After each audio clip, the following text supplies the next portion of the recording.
अकोले तालुक्यातील देवठाण येथील आढळा धरण आज गुरुवार दिनांक 23/7/2026 रोजी दुपारी 1:30 वाजता भरून वाहू लागल्याने लाभ क्षेत्रातील शेतकऱ्यांनी समाधान व्यक्त केलं।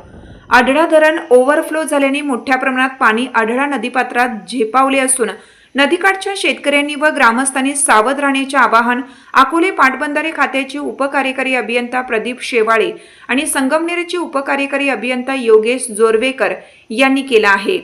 पाटबंधारे खात्याने या धरणाचे शासकीय जलपूजन कार्यक्रम 27/7/2026 रोजी सोमवारी सकाळी 9 वाजता अकोले तालुक्याचे आमदार डॉक्टर किरण लहामटे यांच्या शुभ हस्ते करण्याचे आयोजन केले आहे।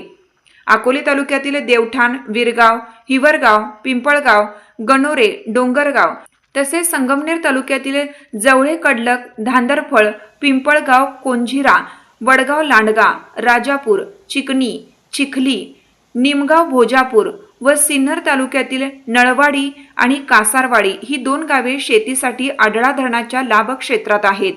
त्यामुळे हे धरण भरणे अकोले, संगमनेर, सिन्नर तालुक्याच्या दृष्टीने अत्यंत महत्त्वाचे आहे। धरण भरल्यामुळे परिसरातील शेतकऱ्यांमध्ये आनंदाचे वातावरण आहे।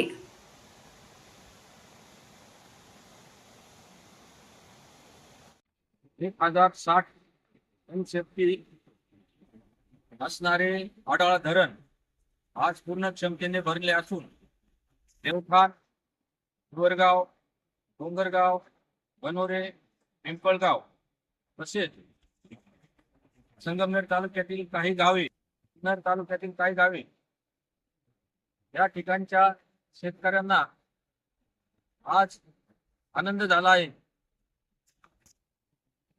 आज या ठिकाणी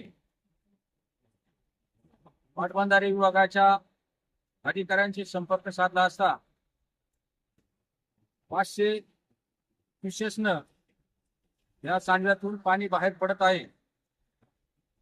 पावसाची संततधार वरच्या भागात चालूच आहे।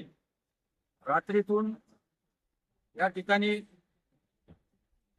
नदीपात्रात विसर्ग वाढण्याची शक्यता आहे। त्यामुळे नदीकाठच्या गावांना या विभागाने सतर्कतेचा इशारा दिला आहे। धन्यवाद।